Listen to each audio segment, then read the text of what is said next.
I'm just saying, I know that women are beautiful creation. Like they're just creatures. Yeah, they're gonna jump on you for that. We are creatures. What?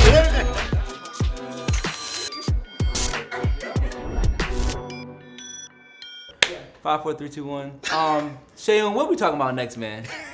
So it's this idea of can men and women be friends? And I think especially now when we kind of reach a certain age as young adults, like I think, what do you guys think about actually approaching women and not being interested in them? I have some strong viewpoints on this, but I wanted to ask first, Mike and Phil, if you do you have new women friends, or have you seen your friends make friends with women with no intention in mind? I would tell you that it's tough. I don't know. I've vacillated back and forth. I've said definitively, absolutely, men and women can be friends.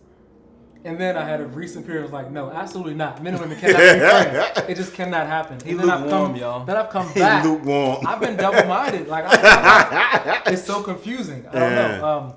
But where I am now, I think that a single man who's looking to be married and a single woman who's looking to be married, I think the only way that they can be friends is if there are very strict boundaries and there's been very, very clear communication, right? So on one level, I can communicate with the woman and say, and we both agree, we're not pursuing a relationship, we're not good for one another, et cetera, we agree, that's out on the table. Number two, because I know how women are, these are our limits. Ooh. Right? And that's not a negative thing. I'm just saying, I know that women are beautiful creation. Like they're just creatures. Yeah, they're gonna jump on you for that. We are creatures. What? So here's the thing. So I have friends, and they probably know who they are. I open the door for her just because I open the door for my mom. I open the door for my little cousins. I open the door for all the women in my life. My grandmother. So if I'm out with her, I open the door. She'll get in. I'll hold the door. I'll You're treat. out with her. Like It doesn't even matter if we're going to a church service. It's like 3 or 4 of us He in the a car. relationship because he opening the door basically. no, if you out with her, that's a date. We're not going on a date, right? No. So Does she know that? for example, we could have gone out. For example, I was texting one of my friends and she was like, "Hey, I'm at I said, "Where have you been eating? What's restaurants are open around here?" She told me. Where have you been eating, though? That's a pickup line. Yo, I met you in the spiritual. Where you been eating? Right. I was ordering late at night. She told me the place. She said, "I'm actually there right now." I said, "Okay, cool. I'm looking, so I'm gonna go there too." Met up there. So, for example, in that situation, That's not a date. I would open It wasn't a sit-down restaurant. It's a carry-out. Where y'all eat the food at? We went to our separate homes. Oh, okay. Right. So I'm like, I opened the door. I held the door, and another female friend said, "Do not open my door. I agree with them. Do not hold. Don't. Do not do it." Chivalry is She dead. said, "Don't do it." She said, "Do not pay for my meal." I'm like, I even pay for my male friend's meal. She said, "Just don't pay for my meal." And that's one of those boundaries that she knows, right? I know my boundaries. I told her, do not rub my head. Don't sit beside me. Don't sit beside me. Why would your friend even rub your head? Look, these people know who they are. I'm at a friend's house for a Bible study, and I feel bad. I don't care. They're going to know who they are. I'm at a Bible study, right? And I had just shaved my head, something like this. And I hadn't even, is it okay? No, it's right. I just shaved my head like this, and his wife is white, right? Oh, God, I shouldn't have said that. Can you cut that out? So everyone's going to know who it is. So I'm at my friend's house. He isn't having a Bible study. Their wives, significant others there in the room, too. I'm there, and she's like, "Oh, my God, I love when guys shave their head. I just love the way it feels." And she just starts rubbing my head. I'm like, don't stop rubbing my head. Like, yeah, I'm like, that's get the your thing. wife. What are you see what she's doing right now? So I'm like, there are simple, like, I thought holding somebody's door or opening the door is silly. Buying a meal, $15. Like, why do you feel $15? We in the courtship if I'm over here. Mike is cheap. No, We know that. that's what I'm saying. No, a man spending his dollar on somebody.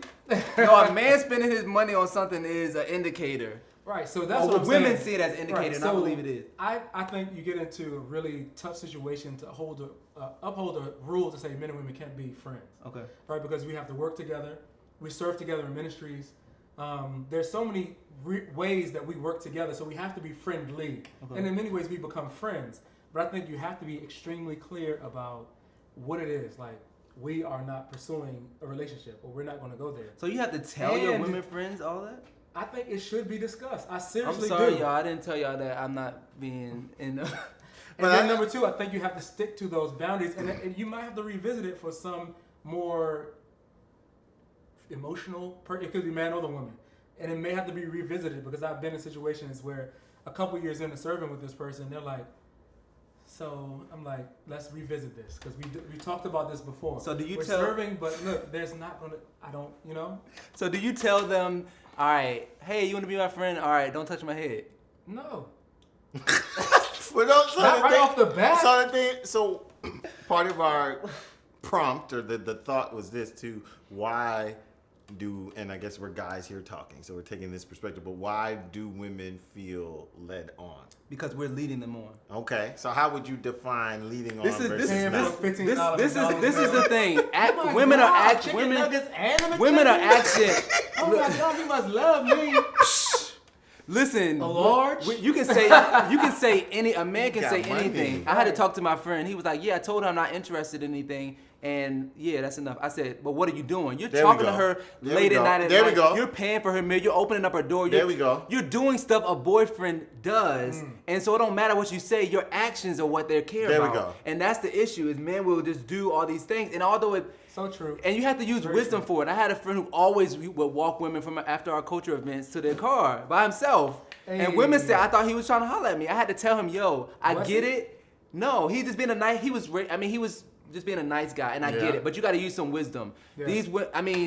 Look, people want to be pursued. Yeah. So do it in groups. Be wise about it. When men, again, that action versus what you say. You can say, we're not friends. I mean, we're friends. We're not romantic. I'm not ready. We can just be friends. But you're falling asleep on the phone with her. You're texting her every day. You're going deep with conversations.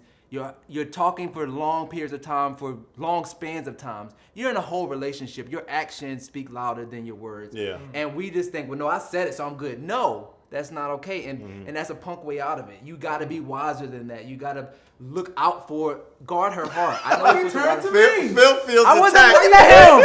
He was talking to the camera, then he turned to me. Because I've been doing that the whole No, you time. No, I'm not calling him a punk, you guys. But that's an important piece, and maybe it's not natural to know that. I know that because of my platonic friends. Tell me, my women.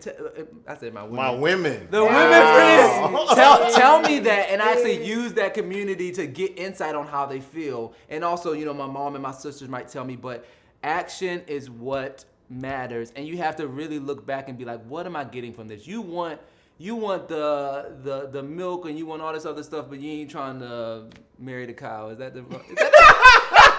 That's the wrong thing. Why But- you gotta use cow? That's so disrespectful. I don't understand it. But basically, for free. some of it is us getting stuff from women. And what that does is it makes them be off the market, and they can't really fully give their heart somewhere else or focus on what they need to do because you're distracting them, and you can't even go after who you're supposed to be going after. So I think, and as far as the whole boundary thing, I don't tell my platonic friends like, hey, this is my boundary.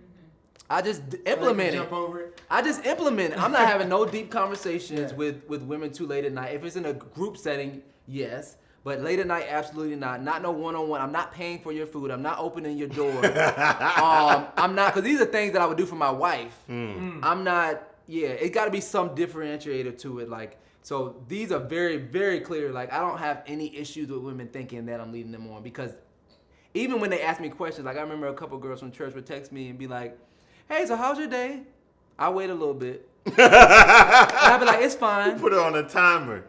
And then they say, okay, and they try, and what they're doing is not wrong because they're just saying, hey, I'm here, what's up? They're showing that they're interested. So if I want, That's good. I it's think really women good. should It's do that. very good because Yeah. if, as a man, I'm interested and I want to hunt, it's like, oh, okay. Not Right. even showing, Low-hanging fully fruit. showing interest as much as presenting an Yes. option. Yeah, right? exactly. But I think think that's great. the belief that men are oblivious, I think, is a misnomer. Right. Okay. Because I think most guys, the best offense is a good defense. Meaning, If You think they plotting? No, I think you can feel energy, right? Mm-hmm. For lack of a better term, where like if I'm picking up a vibe, like oh she's like staring at me, right? I begin to deflect. So it's like just like you said, she's asking these deep questions. I can feel. Mm-hmm. I'm like nah.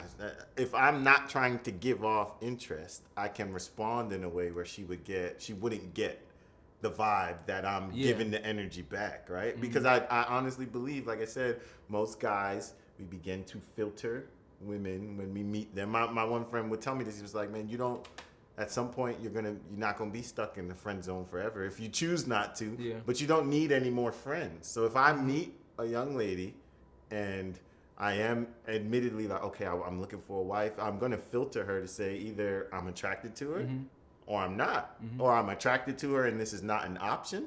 So okay, I'm gonna keep her at a distance. To come back to later on. No, or maybe there's just something going on. But if there's someone who I deem very attractive, we're not going to be that close friends. For what? I know. If she's not attractive, you can be her friend. Not even that close, but more so than someone who I'm naturally attracted to, and I'm talking to you in your face, just like I'm like, nah, chill, you good? Like, if you attracted to them a smart move, and people do that. Okay, I'm gonna stay in the friend zone, but in the back of my mind, I'm waiting for the door to open for me to shoot my shot. Because I think most guys are looking for options. This sounds terrible. But she's attractive to somebody. Yeah, that's what just not to me personally. I was hurt a little bit. All right, My fiance does not let me call. She says I don't believe in external beauty, so I always but she's like that. Like you're attractive to somebody. Right. Yes. But I do think guys are more aware of is she giving me a vibe or not, and I think it stems down to what you said about insecurity and maturity. If I'm mature, I know I can protect her and say, nah, this is not going to work. Yeah. I don't need to say that even, but my actions will not give you a space to think that this is going somewhere. Yeah. If I'm immature and insecure, I will take what you're giving me and run with it. Yeah. And what you don't know is I'm running with you, I'm running with your friend, I'm running with the girl down the street. Every girl that's giving me vibes, a lot of times, especially from some of my friends I've met, has been like they were insecure. They didn't get girls when they were growing up, or this attention is new, so I'm about to take it all in. And that leaves victims along the way. And it's probably, and because it's in the church and they might not be having sex with them, they might not see it as bad or recognize it it's like, I'm not doing nothing. It's still just as bad as doing nothing. About that though, Shayon, I need you to identify with me. You grew up in the church. I have several guy friends who grew up. We heard your story earlier. Several guy friends who grew up in the church, and I think I got used to having female platonic friends. I think I got used to it. Again, I have a huge family with a lot of females in it as well. I got used to it, so I wasn't so thirsty. This may sound awkward, but I remember my auntie saying, "Hey, I got a breast reduction." Just, you know what I'm saying? Like, it wasn't like in our faces, but it wasn't like.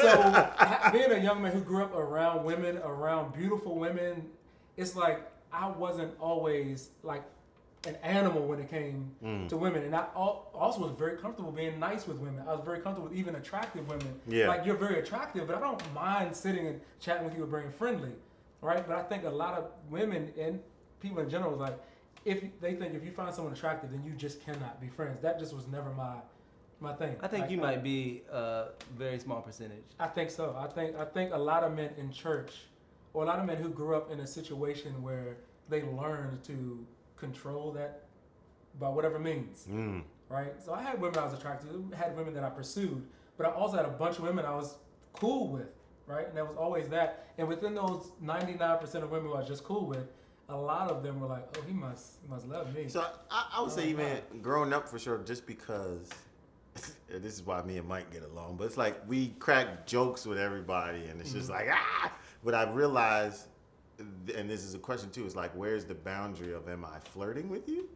Or am I just being myself, which is like, I'm gonna be like, and like poking at everybody, making jokes, like all that. And some people are like you flirting. And I'm like, I'm just because it's like, oh, this is who I am. Yeah. But then it's like, no, even who I am, if it's causing someone to be hurt, I have to be conscious of it. Right. But I still have some of that in me where I would like work a room just because I do that. But I do think it's being cognizant of like, oh, she doesn't see this as me working a room. Like she's like, oh no, like let's talk. I want, but I think there's a distinction. Yeah. And I think guys are wise enough, or they have friends like Mike who will push them to be like, "Hey, bro, did you see? Guys You need to didn't be pick taught. up on that." Guys you know? need to be taught. It is. I think sometimes when I used to listen to talks like this, I would be frustrated because I'm like, I never was told this. So people would say, "Oh, he knows what he's doing. He's just using you." Or he knows what he's doing. He's just getting the milk without. But I said, no, I didn't know what I was doing, but now I know. Thank you for calling me dirt and trash. No, some of these young guys just don't know. They just don't know. And I think it's important to teach them, like, no, when you do, like, you see a beautiful woman, like for me, you look amazing. And I think it's more. And than I'm just okay beautiful. with saying that, but some women look at me saying that, like, oh my God. Philip is really Philip. No, you just really look great. You just really look great today. I just wanted to let you know. Like, you should know when you step out of here, you killing it today. But I think as well we should be open to hearing from other women about how they perceive it as well. Because and it's like I think, and I'm saying you got to be their best friends, but there are some sisters we have in our lives who will be like, "You talking to her?" And then they'll be like, "Well, if you're not dating her, why?" Like, I'm picking up on it. And I think there's been times where people will be like, "No, like, you got something to explain." And I think a woman's perspective on it is something we can learn from, because I think there are little nuances that maybe men are oblivious to, but just like you said, being taught. And I think hearing women's voices helps us to be more perceptive. You know what I'm saying? So, yeah. And I think even when we talk about attraction, I want to make it clear, I'm not just talking about beauty. Like, somebody can be beautiful and beauty. Okay. Yeah. You thought something B-O-O-T-Y? B-O-O-T-Y. So no, I'm not just talking about that. Like, attraction embodies beauty, the vibe, the way a woman might move her, eyes, or might move her hair, or walk, or something about her that's very, very lurid. Like, that's what we're talking about when it comes to attraction. It's not just the look of it. Like, that's one piece of it. But I also want to go back to the thing about us talking about looking out for women that we're friends with or whatever. I've heard guys say, "Well, why do I have to protect her heart? She should be doing it herself." Wow. And it goes back to, again, a lot of us are kind of like, "Well, I'm guarding my heart. That's all I got to worry about." What do y'all think about that? I think that's an immature perspective, right? Which has some truth to it, meaning that she should, above anyone else, she should be learning what it means to protect herself. Yes, but I do think there's two parties involved in it, right? So it's both and. I don't think a guy can kind of like brush off all responsibility, but he also can't take on all responsibility. I think there are some women who is like, "Did he look at me? Okay, he looked at me. That's my husband. Boom, that's it." And it's like, no. I was looking for it. Yeah, man. I had something in my eye. But it's like you can't jump, full down into the 10 feet deep, and it's like he didn't do anything. And I think there are some cases like that. But I think there are guys who are like, nah, they know what they're doing. And it's like, you are responsible. Just especially as a believer, if you're a believer, like, we're responsible for one another. Yeah. We belong to each other if we're in this body together. Right. And it's like, oh no, like if I'm doing something that will hurt you, I'm supposed to feel that hurt, which means now I need to correct my action after, So we all a body. So if something happened to my foot, I'm gonna feel it. All right, so that's good. This is a good conversation, y'all. We might got to do a part 3, 4, 5, and 6. I think, the women might be in here to correct us. I don't know if they're going to agree with all this. But so this was cool. I don't have nothing else to say. Either, obviously. But thanks for joining. Please comment below. We want to hear from God's perspective, from women's perspective. Hopefully this was insightful to anybody who's interested in hearing what guys think about certain topics. Tune in next time for whatever video comes up next. Peace.